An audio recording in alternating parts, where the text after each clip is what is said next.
Agora com a entrevista aqui no Jornal da Manhã. Jornal da Manhã, edição local. Entrevista. Muito bem, dando continuidade às nossas entrevistas especiais em comemoração à Semana do Meio Ambiente, o dia que acontece exatamente agora, quinta-feira, 5 de junho. Estamos hoje com a querida Gabriela Almeida, ela que é mestre, doutora em Biotecnologia Industrial, pós-doutoranda em Direito Ambiental, CEO do Grupo GA Ambiental e referência nacional em sustentabilidade corporativa. É especialista em licenciamento ambiental com mais de 20 anos de atuação e mais de 5.000 licenças ambientais expedidas no Brasil. Doutora Gabriela atua de forma estratégica na interseção entre meio ambiente, inovação e gestão empresarial. Doutora Gabriela, bom dia para a senhora. Seja bem-vinda ao Jornal da Manhã. Tudo bem, Gabriela? Tudo bem, bom dia a todos que nos ouvem e também que nos assistem, né? Pois é. Gabriela, então, nos conta inicialmente o que faz o Grupo GA Ambiental e em que segmento ele atua, Gabriela? O Grupo GA Ambiental, na verdade, é um grupo econômico formado por algumas empresas, né? Nós temos aí o GA Kids, nós temos o GA Eventos Ambientais, nós temos aí a Gabriela Almeida Consultoria Ambiental dentro, né, que trabalha com a parte de licenciamento ambiental. Nós temos o GA News, que é um programa ambiental de notícias na área ambiental. Então, é um acumulado de empresas. Mas o grande foco da GA, ela nasceu para fazer essas intervenções e essas interseções, né, digamos assim, balizar o desenvolvimento econômico com o desenvolvimento sustentável. Os interesses do econômico dos empresários com os interesses da Política Nacional do Meio Ambiente, através de um dos maiores instrumentos que existem, que é o licenciamento ambiental. Ou seja, promovendo o crescimento sustentável através do licenciamento ambiental. Né, Gabriela? Exatamente. Esse é o grande foco da GA e nós nos especializamos em áreas sensíveis, que é o medo de todo mundo, né, de saber se pode ou não construir ou desenvolver em áreas que a gente chama de áreas de preservação permanente, como lidar com essa matéria. Então, nós somos especialistas em compreender isso e trazer a legalidade sobre essas áreas e também a preservação delas. Perfeito. Doutora Gabriela, na última quinta-feira, dia 21, o Senado aprovou por 54 votos a 13 o projeto que cria a Lei Geral do Licenciamento Ambiental, que é o PL 2159 de 2021. O projeto de lei ficou conhecido como PL da devastação. E no último domingo, milhares de pessoas foram às ruas de pelo menos 12 estados contra o projeto, que para muitos afrouxa as exigências para empreendimentos que exploram recursos ambientais e são potencialmente poluidores. É possível, pergunta que eu te faço então, é possível conciliar crescimento econômico com responsabilidade socioambiental? O licenciamento ambiental, ele nasceu em 81 com a Política Nacional de Meio Ambiente e veio depois da Revolução Industrial. A Revolução Industrial veio com a utilização dos recursos naturais e com um grande potencial poluidor degradador de forma demasiada, indiscriminada, e foi criada a política. Ela foi criada o licenciamento justamente para atender essa demanda. Com relação à PL, né, eu venho falando em algumas rádios, inclusive muita gente me pedindo, o ato de dizer, a palavra dizer devastação, tal, isso é muito do sensacionalismo. Essa PL, ela está lá desde 2004 e tudo que está lá já existe. Não tem muita diferença. E eu venho trazendo, pontuando cada coisa, estados que já aderiram e tal, o que é dispensa. Aracaju, por exemplo, desde 2021, desde que veio em 2019 a Lei de Liberdade Econômica, já trouxe aquilo que é dispensado de licença, são atividades de baixo impacto. Mas, Gabriela, você é consultora, você devia ir contra isso. Não, eu sou a favor do desenvolvimento, geração de emprego, renda, com as medidas compensatórias e mitigadoras da forma devida, conforme prega a lei. O problema do licenciamento ambiental não está na elaboração de leis. Você pode fazer a lei que você quiser. Está na educação das pessoas e na orientação dos órgãos. Não existe. Você vai multar como forma de uma compensação. Não, oriente, notifique, faça o que realmente a lei fala. E aí você não tem como você manter o que o documento fala. É o seguinte: você vai construir, vai intervir e vai atender umas condicionantes, que são as medidas mitigadoras, as medidas compensatórias, as medidas corretivas ou preventivas. Quem fiscaliza? Quem fiscaliza? Aonde está o atendimento dessas condicionantes? Só no momento em que você vai renovar uma licença ou no momento que você quer implicar com alguém.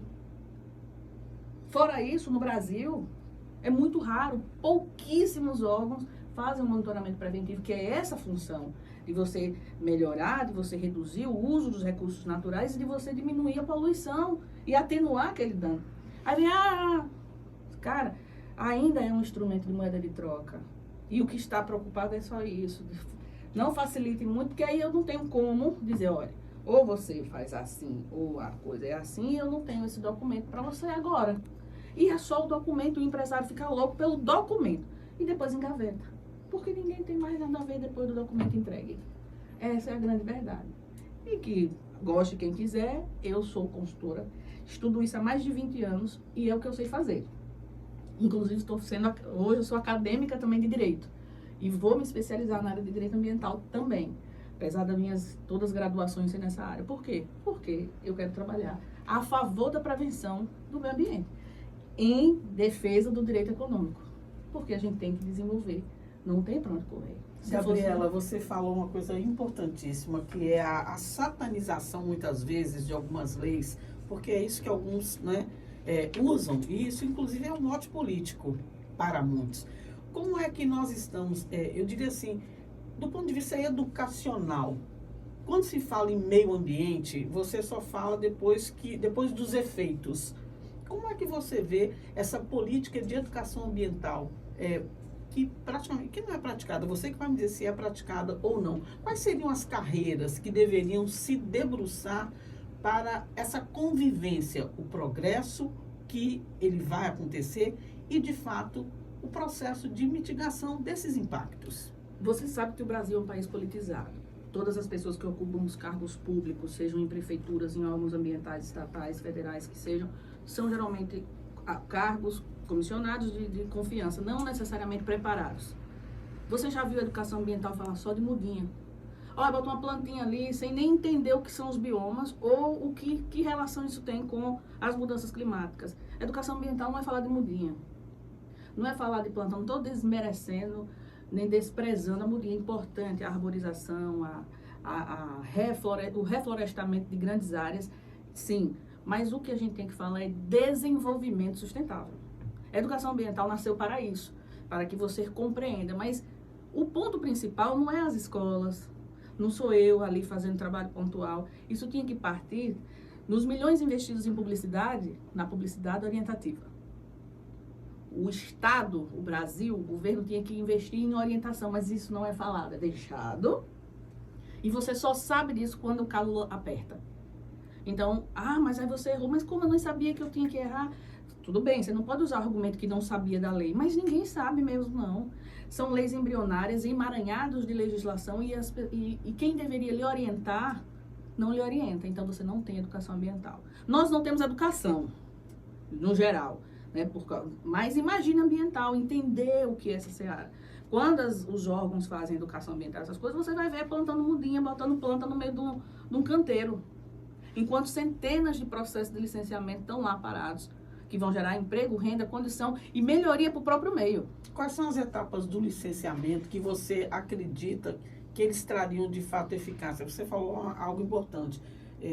Claro que do ponto de vista legal, o empresário, quando vai se instalar, ele precisa do papel, porque está ali na receita de bolo. Você precisa de N documentos, N certidões, entre elas, licença ambiental. Nós tivemos recentemente problema em Aracaju, exatamente com a coleta do lixo. Por quê? Porque os caminhões não estavam devidamente licenciados. Quais são os processos para licença ambiental e por que ela não é fiscalizada? Porque não basta só ter a licença. Não. São várias etapas, depende muito do tipo e do risco e do tipo de empreendimento. Aqui nós temos legislações que falam de empreendimentos de baixo impacto que podem ser dispensados da licença. Essa dispensa não significa que não passa por um processo.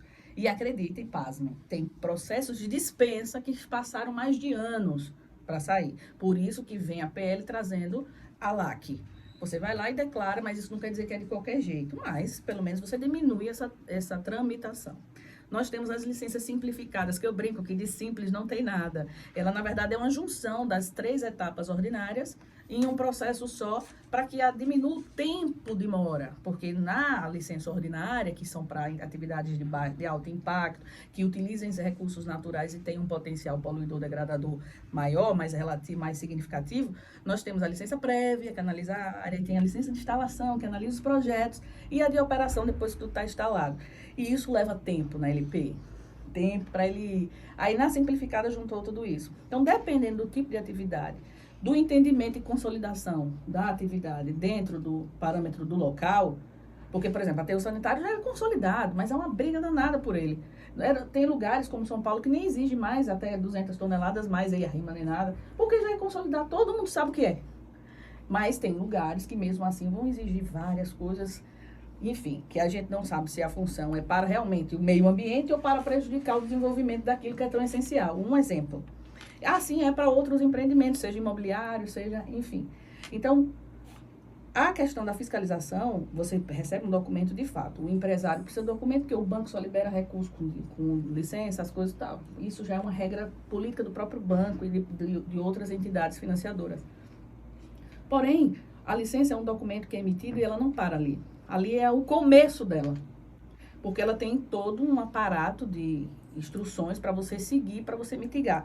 A fiscalização às vezes não acontece porque muitos dos órgãos no Brasil são sucateados, muitos não têm quantidade significativa de pessoas ou pessoas qualificadas para fazer a fiscalização.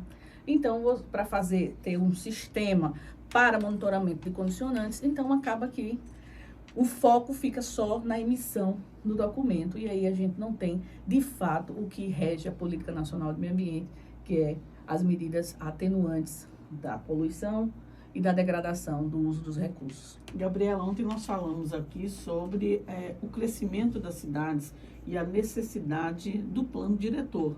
Aracaju tem um plano diretor engavetado. Na verdade, estamos ainda sobre a caducidade de um plano diretor que tem quase 30 anos. Como é que você vê a influência dessas ações voltadas exatamente para esse momento? Você vai exigir licença ambiental, sendo que o órgão maior não está cumprindo a sua função, que é simplesmente dirigir a sua cidade.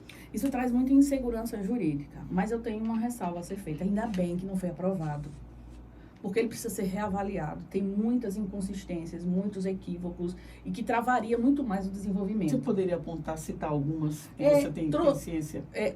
Eu li eles, né? Então, alguns mapas trazem áreas, por exemplo, tem áreas aqui, áreas úmidas, que são passíveis de drenagem. Eles trouxeram isso como áreas de preservação permanente. E se assim for, tanto prejudica quem hoje já construiu, porque aí pode ter um entendimento que eu tenho que tirar aquelas áreas de lá para poder circular a água, como eu não consigo mais construir mais nada, mesmo fazendo a drenagem, que é uma tecnologia apropriada para áreas assim. Então, esse entendimento ele não existiu. Então, a gente vai ter dificuldades lá na frente para crescer o estado, para crescer o município. Entre outros, precisa se fazer um compilado do plano diretor em relação às leis atuais, porque realmente hoje nós temos uma lei de 2002 e todas as leis que ele cita já é 2012, 2020 e já mudou. Então você não tem uma segurança. Eu sigo o quê? Aí você fica à mercê da discricionariedade, não à luz da lei, mas à luz de quem está lá. Para você, não. Para você, sim. Por quê? Porque você não tem uma segurança, você não sabe para onde você se direcionar. Então, mas o plano diretor ele é norteador do zoneamento urbano, do ordenamento orgânico de uma cidade, da gente saber para onde a gente vai, onde é que tem áreas para crescer, onde é que tem áreas para colocar indústria, onde é que tem áreas para urbanização sustentável. Enfim, ele é primordial. Mas ele precisa ser feito a 4 mãos, ele precisa ser feito com todos, principalmente a participação dos populares, que é uma regra, inclusive, para que a gente possa crescer, mas entendendo o que são as coisas. Porque se você colocar lá, olha que eu trabalho na área ambiental, mas se você colocar lá tudo, travando tudo, você ingessa o município, e aí o município precisa crescer, e para crescer você precisa de desenvolvimento, você vai ter que saber lidar com o que rege a regra, mas que de fato precisa ser revisto, reavaliado e aprovado em algum momento, vai precisar, seja lá na gestão de quem for, mas precisa, porque a gente está hoje sem saber isso. Aí tem um monte de projeto de via que vai passar por um lado, de via que vai passar por outro. Você vai fazer um projeto que você não sabe, aí vem outra coisa, desfaz, não entrega. E isso é ruim, porque você não sabe o que fazer aqui, para onde você se direcionar nas suas áreas, nos seus terrenos. A viabilidade econômica dele, ele passa a deixar de ter a função social, você desapropria sem nem comunicar. Eu recebi um caso lá essa semana que passaram a via tal, sem nem comunicar o empresário, o dono da área. Eu disse, não, vamos requerer a sua desapropriação indireta aí, porque, né, vai, a autoridade pula lá, tá, tudo bem, mas isso não está previsto no plano. Não tem projetos com presunções. E não é assim, aí você fica com insegurança jurídica, você precisa tratar isso, seja lá quem for tratar, as pessoas que estão lá representando o povo precisam ver isso com esse olhar e fazer a coisa da forma correta. Você entende que o plano diretor de Aracaju foi pouco debatido com a sociedade? Ele foi debatido, teve muito debate. Ele foi planejado tecnicamente sem contemplar o desenvolvimento econômico. Então, por falta de debate, não é problema, né? Não, eu acredito que eu vi muitas assembleias, muitas reuniões com muita gente. Eu estou dizendo que é sempre importante, isso tem que ser contemplado. Mas ele não foi para frente, talvez alguém tenha visto que precisa ser revisto e que isso poderia ser pior na seara de desenvolvimento econômico e sustentável do município. Então, acho que devem estar trabalhando para melhorar isso aí, para depois sim retomar as discussões e trazer isso para uma realidade mais voltada como a gente já vem hoje com Paraíba, com Recife, com um desenvolvimento mais coerente, né? Uhum. Estamos conversando aqui com a doutora Gabriela Almeida, que é mestre e doutora em Biotecnologia Industrial, pós-doutoranda em Direito Ambiental, senhor do Grupo GA Ambiental e referência nacional aí em sustentabilidade corporativa. Doutora Gabriela, quando falamos em sustentabilidade e meio ambiente, estamos falando não só do presente, né, mas também do futuro que queremos deixar para as próximas gerações. Então, aproveitando esse gancho, me fala um pouco aí sobre o GA Kids. O que é GA Kids? Explica aí. É praticamente tudo que a gente conversou aqui sendo desenhado e esmiuçado de uma forma divertida e dinâmica para as crianças e jovens. É esse entendimento do que é o desenvolvimento, do que é o mundo corporativo, do que são os desafios, eles vão aprender, eles darem em um curso, é um curso de 4 meses, e nesse curso eles têm encontros, né, uma vez por semana, e nesses encontros a metodologia dinâmica, a última agora que a gente fez, eles tinham um tabuleiro onde eles tinham que pagar impostos, pedir empréstimo em banco, tinha as áreas de infração ambiental, enfim, ele viveu o que vive um empresário. Aí um deles olhou assim para mim, tia, eu pedi empréstimo e tive que devolver um monte de dinheiro, não sei, sabe? Eu disse, que bom, eu também vivo isso. E a gente brincando. E eles tinham que negociar entre si, é claro, tudo isso com um aparato de economistas, de engenheiro ambiental e apoio psicológico. Não é uma coisa solta, de qualquer jeito, né? Eles também já são crianças, não são crianças pequenininhas, já são jovens, e eles conseguem compreender a dinâmica, e eles saem, os pais deixaram comentários e me ligaram e tal. Gabriela, ele saiu daqui até em casa só. Mãe, mas eu devia ter negociado mais, eu devia ter feito tal coisa, eu devia... E os pais se oportunizaram a isso e diziam assim, tá vendo, mamãe passa por isso lá, e é assim, tal e tal. E aí eles mudam essa mentalidade no sentido de entender o que é economia, de entender o que é finanças, de entender o que é gestão, de entender se ele tem perfil corporativista, se não ele pode ser um bom funcionário, um bom empreendedor dentro de uma empresa, não necessariamente ser empresário, a ideia não é essa, é ele se compreender. Eu brinco que parece um empretec adulto, infantil, com algumas metodologias adaptadas que nós fizemos, sabe? Então, é uma inovação para o nosso estado, né? E está sendo uma adesão muito boa de jovens e dos pais que dizem assim, poxa, se eu tivesse tido isso no passado, hoje eu seria um empresário diferente, né? Ou uma pessoa diferente. Então, a ideia é trazer esse caminho, todos eles fundamentados no pilar maior, que é a sustentabilidade. Porque lá no passado a gente não via isso.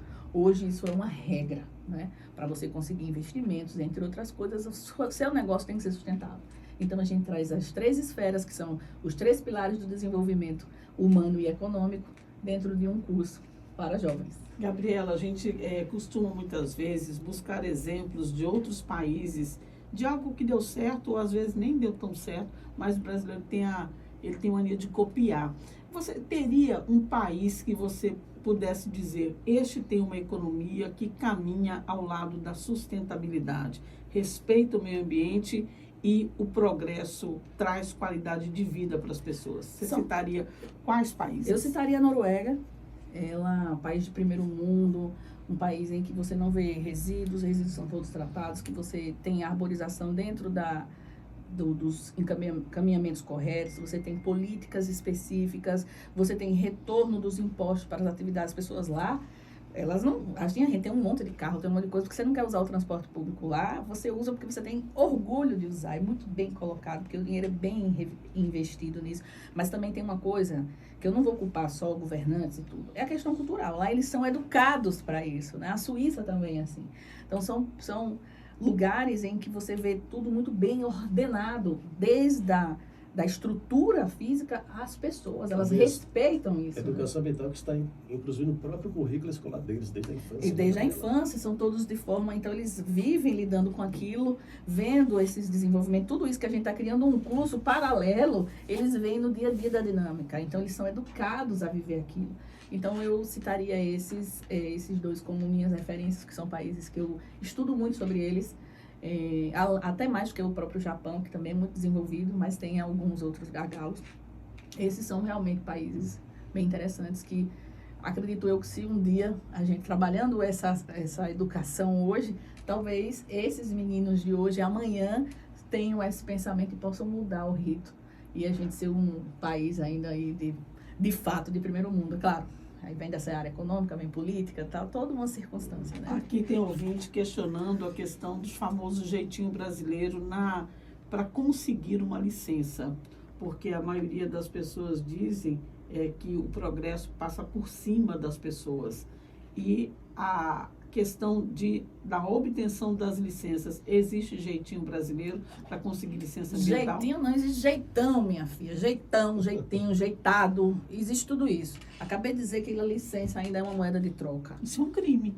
É. Quando você fala moeda de troca, você quer dizer exatamente o quê? Eu quero dizer o seguinte, que muitas vezes no Brasil, de modo geral, eu atuo em mais de 11 estados hoje.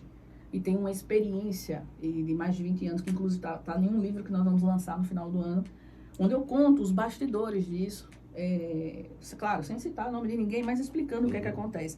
Muitas vezes você vai dar entrada num processo, o técnico não vai com a sua cara, ou o presidente que está lá é de outro partido, é de outra coisa, aquilo fica ali. Então a troca ou você se familiarizar politicamente com alguém, ou você ser base de propina para poder a coisa fluir, ou você ser amigo, oferecer alguma vantagem. Veja, você está tratando, usando o meio ambiente como o pano de fundo. Não, para proteger o meio ambiente, não. Ninguém está pensando no meio ambiente. Estão pensando no que vai fazer com aquele documento ali para poder reger agradar quem tem que agradar e conflito de interesse. Esse Sergipe vai ser cultura do Tomar da Cá, na área ambiental também? Brasil inteiro. Brasil inteiro. Trabalhei em lugares aí que a gente tem como referência. E teve coisas que foram travadas que eram absurdas. E a gente depois entendeu o que era, que estava na frente desse trava. E não tinha nada a ver com uma prevenção ambiental. Então, enquanto a gente não mudar essa cultura nossa, como é que você vai exigir que o órgão ou as entidades tenham essa cultura?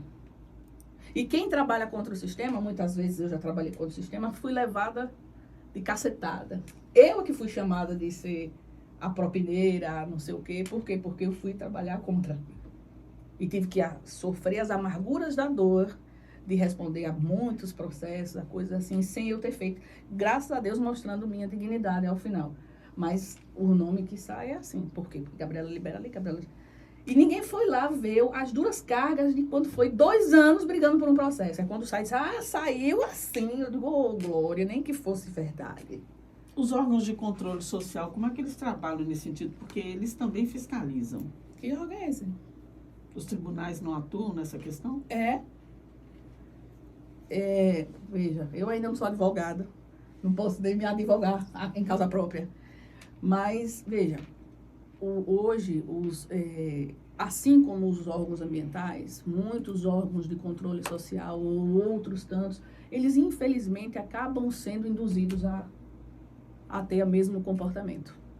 Porque o Brasil é um país extremamente politizado. É um país que tem donos. Ainda tem coronéis. Então, por mais que pessoas sensatas estejam sentadas nessa cadeira querendo fazer a diferença, ou elas saem ou deixam para lá e botam outro, ou elas são obrigadas a ter que fazer o que o santo mandou. A minha pergunta é porque nós tivemos em Maceió um bairro inteiro que afundou. Nós tivemos em Minas Gerais a mineradora devastando a situação de Brumadinho, mesmo depois do acidente, aquilo a gente não sei se dá para chamar de acidente, do acontecido, né, do sinistro, aquelas pessoas estão lá, ainda jogadas. Mas no papel estava tudo certo. Existem duas coisas aí, sabe, pessoal? E para quem nos escuta, eu tenho que ser muito franca e é uma coisa que me dói muito. Já pensei em desistir várias vezes de ser até franca. Mas é a minha missão. Eu entendi como missão desde que deixei o cargo público federal, passei em primeiro lugar, para ser o que eu sou. São 2 erros, 2 pesos e 2 medidas. Não é só culpa da empresa ou do órgão ambiental que liberou. São vários culpados. Veja, se eu tenho uma mineradora, se eu tenho atividades que, no caso de um sinistro, no caso de uma ruptura, ela pode atingir X hectares e áreas, aquelas áreas não podem ser permitidas sequer um quiosque. Então, o plano diretor desses municípios tinha que ter previsto isso. Lembra do plano diretor? Eu falei, tinham que ter previsto isso. A empresa tinha que ter visto e ter dito, tira esse povo daí. Porque numa ruptura que é possível e é passível desse tipo de atividade, essas pessoas vão morrer. Tira. Tira o gado, tira tudo. Ajuda, entra em PPP com as empresas, faz desapropriação das áreas, deixa uma área para essas medidas preventivas, para medidas de correção, inclusive. Ah, mas ele vai chegar a atingir rio tal, tudo bem, vai contaminar lá, mas não vai matar ninguém mais. Vai ter outras coisas que vai ter que ter outras medidas mitigadoras. Aí teve também a negligência de ambos, porque de fato os estudos apontaram um sinistro para a atividade e vai corrigir. Também teve isso. Então, nesse caso, foram vários erros. Então, por isso que é tão importante observar todos os fatores. Porque você sabe que tem atividades que precisam. Aqui, por exemplo, a zona industrial de Aracaju, ela está toda circundada. Aí o cara está fazendo uma indústria ali, um exemplo, não é o caso. E sai uma poeirinha, porque é zona industrial. Mas o condomínio está ali do lado, ele vai brigar. Vai entrar com ação civil pública para tirar a indústria dali. Pô, vocês é que não deviam ter vindo para cá e você não devia ter deixado uma área... De novo o plano diretor. De novo o plano diretor. Por isso que eu fiz questão de Porque... citar o plano diretor por isso. É o direcionamento da cidade, do seu crescimento. Você trouxe um fato importante. Quanto aos impactos futuros para o crescimento da nossa cidade, da nossa capital Aracaju e do nosso estado, qual é o olhar de Sergipe? Eu acompanho um pouco a questão política de Sergipe, porque eu acho que é um dos estados que eu menos trabalho. Você acredita, eu moro aqui, mas eu atuo mais fora de Sergipe. Mas eu ainda não consegui entender o papel. Eu tenho conversado ultimamente com o secretário de Desenvolvimento de Aracaju e o olhar é de desenvolver. Isso é muito bom. Tenho conversado com ele, é o Guilhermano Júnior. E tenho gostado do que ele tem dito na última reunião que eu tive falando em desenvolvimento, do que ele quer trazer para Aracaju. Isso é muito bom. Acredito isso que seja uma fala que vem da prefeita e que vem dos seus correligionários ali. Então, isso parece muito bom, que é realmente reanalisar esses espaços industriais e a dissociação da zona urbana para essas zonas. Isso é muito bom. Então, talvez esse seja um primeiro olhar, porque é importante, pessoal que nos ouve aí, que mandou a dúvida, o ambiental cuida do ambiental, zoneamento é prefeitura. E chega a um ponto que prefeitura não sabe nem o que é a documentação aqui em Sergipe. Passei por isso. De eu pedir certidão de uso do solo, que é um documento de zoneamento, o município que define ali. Às vezes tem plano diretor, às vezes não tem. E ele dizer que eu tenho que pedir esse documento na ADEMA. E eu tenho que judicializar, eu judicializo. E o juiz tem que dizer, ei, é você que emite certidão, rapaz. É um ato meramente declaratório. Ah, mas eu não tenho plano diretor, então não tem óbice. Você emite dizendo que siga as leis, parcelamento de solo, do que for ali, você não tem nada a se opor, você não tem plano diretor. Mas eles não entendem isso, não. E eu tenho que judicializar. E isso eu tenho aqui, em Sergipe, em vários municípios. Isso atrasa o crescimento? Quem é que vai pra lá? Quem é que vai botar alguma coisa que você não consegue nem uma certidão? Essa é a insegurança jurídica. Total. Gabriela, vamos falar um pouquinho, a gente tem alguns minutos ainda. Mas falar... só uma outra pergunta aqui brevemente, Fabiana, para a Gabriela. É o Paulo Belcherado. Ele fala o seguinte: Aracaju já foi considerada a cidade mais arborizada do Brasil, ao lado de João Pessoa. Hoje tem deixado bastante a desejar, as pesquisas já mostram totalmente diferente da realidade anterior, onde a cidade também foi considerada a de melhor qualidade de vida do país. Eu queria saber da entrevistada qual a avaliação dela, qual o olhar clínico que ela faz sobre essa questão. É aquilo que, muito bem colocado, tá? De fato, a gente perdeu muito nisso. E aí, eu volto a dizer, cadê a legislação, ou a fiscalização, ou a cobrança sobre essas questões? Você, quando faz um licenciamento, suprime uma área, você tem que compensar em outra. Está sendo visto isso? Isso está sendo visto no momento correto? Está sendo cobrado depois? Aracaju está sendo trabalhado bastante para ter as arborizações novamente. Inclusive, uma das sugestões que a gente dá, ali a orla de Aracaju. Quase toda aquela vegetação é vegetação oportunista, é vegetação que não é mais nativa, é vegetação que mais traz criminalidade do que meio ambiente e tal. Vamos olhar isso aí, vamos limpar aquilo ali, trazer uma urbanização, né, uma função socioambiental, com árvores nativas, da questão do zoneamento costeiro. Vamos trazer outras possibilidades para evitar outros riscos. Em outras áreas, inclusive Aracaju tem uma lei municipal, que você cortar uma árvore, poda drástica é crime. Mesmo exótica. Aracaju, de 2007 ou 97. É uma lei antiga que aí ela não bate ainda com a de 2012, que é o Código Florestal. Que o Código Florestal diz, se é exótica, aqui não, você tem que pedir autorização para tirar coqueiro. E como é que está sem árvore? Então, se é o Estado, se é o município que tira, faça os reflorestamentos. Aqui a gente tem várias empresas que vendem a muda já pronta, é importantíssimo. Não é porque ela é o pulmão nem nada, mas todo mundo quer estar embaixo de uma sombra. Ou você, quando bota o carro no lugar, você não procura uma sombrinha, não é? Exatamente. Bem assim é o ser humano, bem assim são os animais e outros tantos. Se você tira, você aumenta de fato. Não é porque você diminui o oxigênio em si, porque o oxigênio vem mesmo do oceano, mas também tem sua contribuição às árvores. Mas é porque você deixa o ambiente mais brando, mais suave. Então, as leis me permitem suprimir, mas também manda compensar. Aliás, fala em compensar, ali na Hermes Fontes, por exemplo, era uma das avenidas mais arborizadas da capital. E depois que o prefeito fez aquela reforma para ampliação e larguecer a avenida e colocar aqueles pontos de ônibus nos canteiros centrais, a avenida ficou totalmente prejudicada ambientalmente, né? Ficou. Ali realmente eu não sei dizer, não acompanhei a época, não participei de nenhum desses processos, mas eu lamentei realmente a época. Tudo bem, mobilidade é importante também, mas não sei dizer, e aí eles podem de repente vir responder aqui o que foi feito de compensação em relação àquilo, eu não sei. Mas eu até acredito... agora, na prática, nada de compensação. Né? Só enganação. Eu não sei, porque eu realmente não vi processo, não acompanhei as retiradas. Quem passa por lá vê tudo. Não tem nada de prática que eles prometeram. Pronto. Então, e aí a gente teria que arborizar onde é possível arborizar, porque ficou quente, ficou ruim para quem está ali e tal. Porque assim, por mais que a gente queira trazer mobilidade, por mais que a gente queira, a gente tem que estudar de fato a engenharia local. O tipo de planejamento local. Tem coisas que não cabem, é igual querer trazer sistema de tratamento, de não sei o que, da Europa para cá, se eu não tenho essa educação. Então, não é assim. A gente tem que pensar como cidadão aracajuano. Eu ando em São Paulo, não sei o que, eu quero que esteja aqui, o que tem lá. Não é assim, é diferente o pensamento. Cultura, né? A cultura, mesmo sendo daqui para a Bahia, já é outra coisa.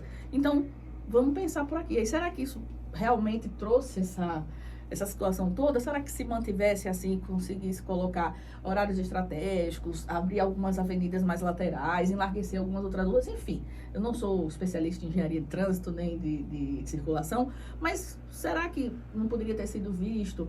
Mas é porque também tem muitas coisas na seara política que eu entendo dessa forma, que eu acompanho, tenho muitos clientes assim, lido com muita coisa, que é o perceptível. Isso é perceptível. Talvez trabalhos menores de arborizar ou de criar não fosse tão visto. E aí a visibilidade pode ser positiva ou negativa, mas é visto. Aí vai sentir falta depois, que a gente está cada dia sofrendo mais pelo clima, que está aí se acabando. A gente está acabando com a água, a gente está acabando com tudo, devastando e ainda querendo botar culpa em alguém. A gente está procurando culpados, mas não estamos trabalhando o principal, que é educar. É por isso que a Jovem Pan essa semana está promovendo exatamente essa semana do meio ambiente, para que a gente possa, junto com a sociedade, com profissionais, também discutir junto com a população o que é que cada um pode contribuir. Aproveitar, Gabriela, nesse finalzinho, falar do primeiro simpósio sobre energias renováveis e cidades sustentáveis, futuro das cidades inteligentes, quando é que ele acontece e quais são os objetivos desse simpósio. O simpósio é justamente, tudo isso que nós falamos aqui, parece que vocês estavam adivinhando, é justamente trazer uma visão diferenciada para que Aracaju e o Brasil, né, muitas cidades aí, porque nós temos aí um corpo de palestrantes nacionais, e nós já temos aí muitas pessoas que vão participar, que são de outros estados, é fazer a gente entender que nós temos que trazer a sustentabilidade. Sustentabilidade não é só o verde, é você fazer coisas que tenham que sejam sustentáveis, que tenham sustentação de se manter. E uma delas é a redução do uso de recursos naturais. Então, o uso de tecnologias renováveis, métodos e tecnologias, enfim, esses palestrantes no CIMERCIS, que é a sigla dada ao evento, vão trazer essas tecnologias que nós podemos implantar, aí sim de forma inteligente, sem precisar desarborizar, sem precisar fazer muita coisa, trazendo a cidade inteligente. Nós vamos ter até, inclusive, uma palestra que fala sobre arquitetura sustentável para espaços urbanos. Que a ideia é que você pense dessa forma. Vou crescer, vou fazer, mas vou arborizar, vou deixar branda, vou diminuir calor, vou diminuir refração. Enfim, várias questões e o simpósio traz essa. Nós temos uma adesão muito grande das instituições estaduais, municipais, né, como apoio. Nós temos muitas empresas já apoiando o evento, porque entendem a importância. E ele vai acontecer no dia 26 de setembro, vai ser o dia todo, aqui em Aracaju. E nós vamos ter aí a participação dos principais presidentes das principais associações que regem a matéria, como a Alessandra Torre, das hidrelétricas, o Rudinei Miranda, das energias renováveis, é o presidente da ANE, o Yuri Smith, que é o presidente da ABREM, que é de geração de energias por resíduos, e o Tiago Fraga, que trabalha no Brasil inteiro sobre geração de energia distribuída. E nós vamos ter uma participação minha falando sobre a gestão ambiental em cidades sustentáveis. Como é que vai ser isso? E a Dawane, que vai falar sobre a arquitetura sustentável nesses espaços urbanos. Então, estão todos convidados. Vai passar rapidamente aqui por algumas mensagens pelo Zap para a gente concluindo. Aqui tem o Alberto Donando Dantas. Parabéns pelo programa Entrevista e Comentários. Meio ambiente é vida, diz aqui o ouvinte. O outro é o Galego da Rocha. Bom dia, Paulo Fabiano ouvintes. Ótima entrevista. Nunca ouvi tanta verdade, diz aqui o Galego da Rocha. A gente agradecendo pela audiência. Tem o Fernando Dias. Bom dia, Paulo, Fabiana e a doutora Gabriela. Parabéns por suas colocações. A senhora falou uma verdade que poucos têm coragem de falar. Algumas pessoas desses órgãos ambientais gostam muito de propina. Isso em todo o Brasil. Infelizmente, deveriam agir de forma técnica e não por certos interesses. Parabéns por sua fala. O outro ouvinte aqui, deixa-me ver aqui. Esse ouvinte é o Pontes. Ele diz, excelente entrevista. Valeu, Pontes. Obrigado pela audiência. O Pontes, que é motorista de aplicativo, sempre ouvindo aqui a nossa programação. Bom dia, Paulo, Fabiano ouvintes. Seria bom a prefeitura plantar árvore nessa época. O mercado municipal está cheio de canteiros vazios. Faz observação, o ouvinte aqui que não se identifica.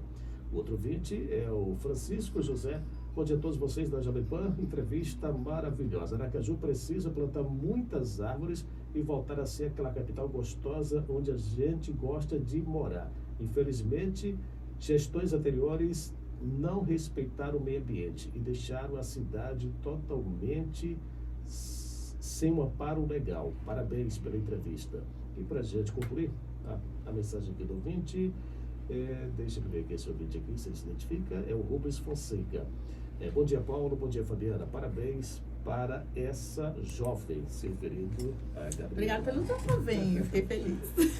Doutora Gabriela Almeida, mestre e doutora em Biotecnologia Industrial, pós-graduanda em Direito Ambiental, CEO do Grupo GA Ambiental e referência nacional em sustentabilidade corporativa. Nosso muito obrigado por sua presença aqui no Jornal da Manhã.